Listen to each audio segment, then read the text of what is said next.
A South Florida woman is taking legal action after she says she spent nearly 2 weeks in mental health institutions for no legitimate reason. She claims in a recently filed lawsuit that it was all orchestrated by her own mother, and others who should have protected her failed her. NBC6 investigative reporter Amy Viteri has her story.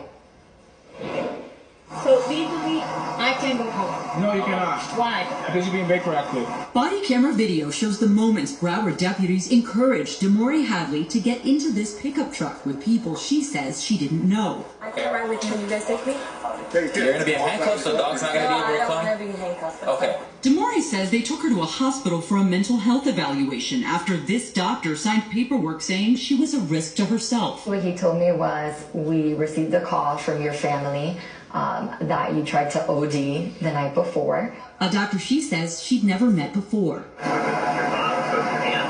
And according to Damore, it's her own mother who's behind it. In this lawsuit, she claims her mother, Desiree Perez, used unlawful means to have Damore falsely detained under Florida's Baker Act and Marchman Act. So she's the CEO of Rock Nation, a company that she owns along with Sean Carter, the famous rapper Jay-Z. The complaint alleges a conspiracy, saying Perez used her money, power, and influence to tear apart Damore and her husband, Javon Hadley, and created an enterprise of individuals to effectuate her plot. To essentially try to separate me from my husband and to falsely accuse him of domestic violence. Perez has repeatedly denied these allegations in court filings. A month before Damore filed her complaint, we found her mother filed her own lawsuit against Damore's husband, Javon, citing evidence Perez says he has abused her daughter for years, something the couple has denied in court records. In that lawsuit, Desiree Perez says she moved to Baker Act her daughter,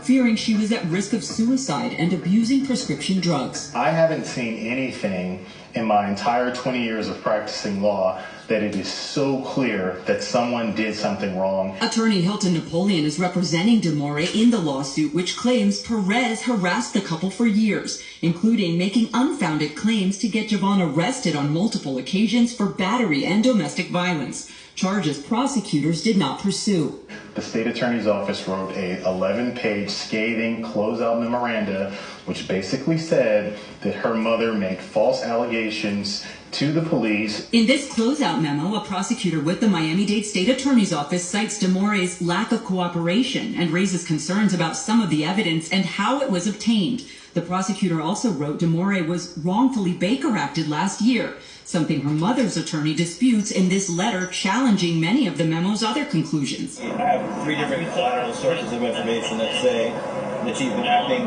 psychotic, that she threatened to overdose yesterday. Damore's lawsuit alleges her mother conspired with prominent psychiatrist Dr. Daniel Bober, seen here in body camera video, and others to have Damore committed for a mental health evaluation. Bober cites supporting evidence from her family and diagnosed Damore with an unspecified psychosis. He ordered she be taken to Memorial Regional Hospital, where he is chief of psychiatry, and where results from drug tests taken upon admission were negative, according to records Damore shared with us. They told me your tox screens came out negative, and I go, I know.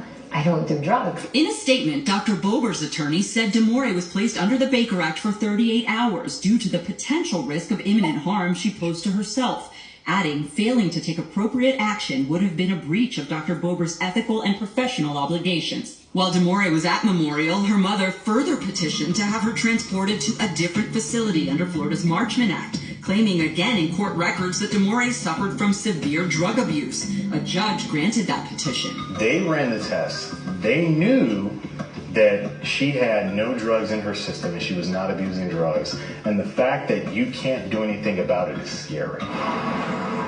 Damore was sent to this treatment center in Deerfield Beach, where Dr. Bober serves as medical director. Where are the people that are supposed to protect me from this happening? According to her lawsuit, Damore requested a hair follicle test at that facility called Life Skills, which detects drug use for at least the past 3 months, and which showed no drugs had been in Damore. Damore was held at Life Skills until April 8th. She shared discharge paperwork that lists a diagnosis of persistent depressive disorder, which she disputes. No medication was prescribed. Court records show Damore was able to leave that day after her mother voluntarily dismissed the case. But Demore says the damage has been done, and she feels a system designed to keep people safe failed to protect her. Money, influence, and power should not be something that's used, right, or abused to hurt innocent people. Perez has filed a motion to dismiss Demore's complaint, asserting that the Baker Act and other legal proceedings she has undertaken were rooted in legitimate concern for her daughter's safety. The Miami-Dade State Attorney's Office tells us they stand by their memo. Memorial Healthcare says they can't speak about Demore's case because of the pending lawsuit. We also contacted Life Skills South Florida and have not yet heard back. BSO told us the incident involving Demore is now internally under review. Amy Bateri, NBC6 News.